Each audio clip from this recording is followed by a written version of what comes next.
ቁርጡን ይንገረን ዛሬ አሉ ሐዋርያት። ሶስት ነገር ለይቶ ስላደረገለት ዛሬ ቁርጡን ማወቅ አለብን። ማን ነው ትልቅ ብለው ጠየቁት።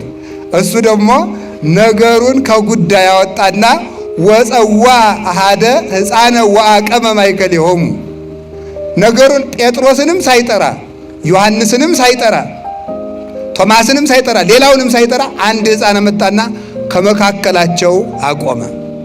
ሕፃን ነው። ያን ሕፃን አቆመና ምን አላቸው? አማን አማን እብለክሙ እመ ኢተመየጥክሙ ከመዝንቱ ሕፃን ኢትበጉ ውስተ መንግሥተ እግዚአብሔር። እውነት እውነት እላችኋለሁ ካልተመለሳችሁ እንደዚህ ሕፃን ካልሆናችሁ መንግሥተ ሰማያት አትገቡም ማለት። ዛታሃተ ርእሶ ከመዝንቱ ሕፃን ውእቱ የአቢ በመንግሥተ ሰማያት። እንደዚህ ሕፃን ራሱን ዝቅ ያደረገ ሰው በመንግሥተ ሰማያት ትልቅ ሰው የሚባለው ይህ ነው አላቸው። እንደ ሕፃን ካልሆናችሁ መንግሥተ ሰማያት አትገቡም አላቸው። እንደ ሕፃን ካልሆናችሁ ማለት ምን ማለት ነው? ይችን ልንገራችሁ። አንድ ሰው መንግሥተ ሰማያት ለመግባት እንደ ሕፃን መሆን አለበት። ሕፃናት አላችሁ? ዛሬ የሕፃናት ቀን ነው በእውነቱ። እንደ ሕፃን ካልሆናችሁ መንግሥተ ሰማያት አትገቡም። የሕፃናትን ጠባይ አንድ ሁለት ሶስት ልንገራችሁ። አንደኛ ሕፃናት አንዱ ጥሩ ጠባያቸው ምንድን ነው?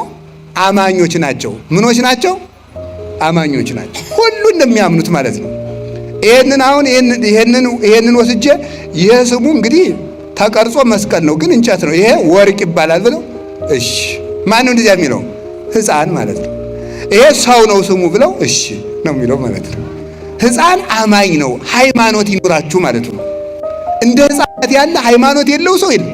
እነገሌ ቤት ጅብ ታስሯል ቢባል እሺ፣ ማን አመጣው አይል፣ እነማን አመጡት አይል፣ ምን ይበላል አይል፣ ሰዎቹ እንዴት ቤታቸው ሲያስቀምጡት አይበላቸውም አይል፣ ዝም ብሎ ማመን ማለት ነው። ሕፃን አማኝ ነው። ስለዚህ እመኑ፣ ሃይማኖት ይኑራችሁ። አሁን ለዚህ ነው ኦርቶዶክስ ተዋሕዶ ቤተክርስቲያንን የሚነቅፉ ከኛ ቤተክርስቲያን ውጭ የሆኑ አንዳንድ ሰዎች ምን ይላሉ? ኦርቶዶክስ ተዋሕዶ ቤተክርስቲያን ሕፃናትን ለምን ታጠምቃቸዋለች? መጀመሪያ እምነት መቅደም አለበት ይላል። ለመሆኑ የሕፃንን ያህል የሚያምን ሰው አለ? በፍጹም የለም። ሕፃን ምንም ጥርጥር የሌለበት አማኝ ሕፃን ነው።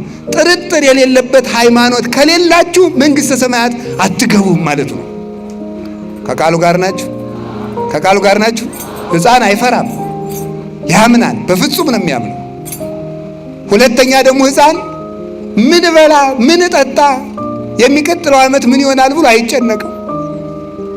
ዘንድሮ ድርቅ ይሆናል፣ ፖለቲከኛ በዛ፣ ሰው ተፋጀ ብሎ ይጨነቃል? አይጨነቅም።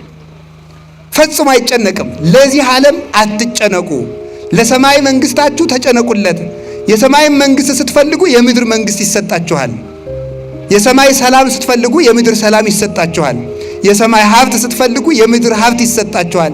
ስለዚህ ለዚህ ዓለም አትጨነቁለት ለማለት አንዱ የሕፃን ጠባዩ ይሄ ነው። ሕፃናት አይጨነቁም። ሶስተኛ ደግሞ ሕፃናት ለክብራቸው አይጨነቁም። አይገርማችሁ? አንጥፉልኝ አይሉ፣ ጎዝጉዙልኝ አይሉ፣ ተለቅ ያለውን ወንበር ለኔ ስጡኝ አይሉ። ዝም ብለው ደው ጉቸዝ ያለ ማለት ከጭቃው ላይ ሁሉ ማለት ነው። ለክብራቸው አይጨነቁም። ትውት ናቸው ማለት ነው። ቁጭ ብሎ ጭቃው ላይ ማለት ሰው በወርቅ ተቀምጦ እነሱ ሄደው ጭቃው ላይ ቁጭ ይላሉ።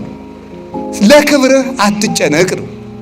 ለክብሩ የሚጨነቅ ሰው በእግዚአብሔር መክበር አይችልም። ለክብሩ የሚጨነቅ ነው። ራሱን ብቻ መስማት የሚችል ሰው፣ የራሱ ክብር ብቻ የሚታየው፣ በራሱ ክብር ተለጉሞ የሚኖር ሰው እግዚአብሔርን ብርሃን አያይም። ከጉድጓድ ውስጥ የሚኖር ሰው ፀሐይን ማየት እንደማይችለው ሁሉ የገዛ ክብሩን የሚያይ ሰው የእግዚአብሔርን ብርሃን ማየት አይችልም። ሁልጊዜ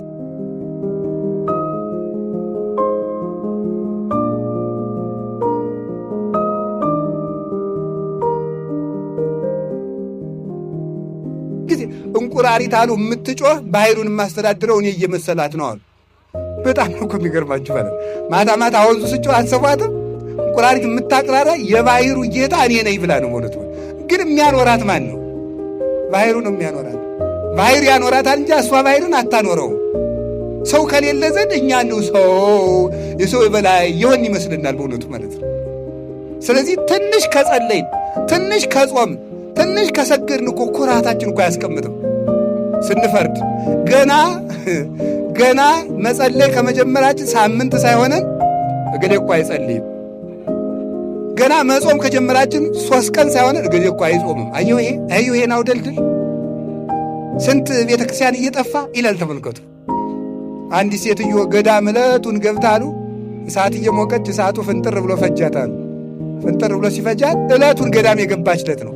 እናንተ እኛን ጻድቃኖችን እንዲህ የበላ በዓለም ያለውን እንዴት ሊያደርገው ነው አለት። ዕለቱን ገብታ ማለት ነው። ይገርማል እኮ በእውነቱ ማለት ገና ምኑንም ሳንጀምረው ማለት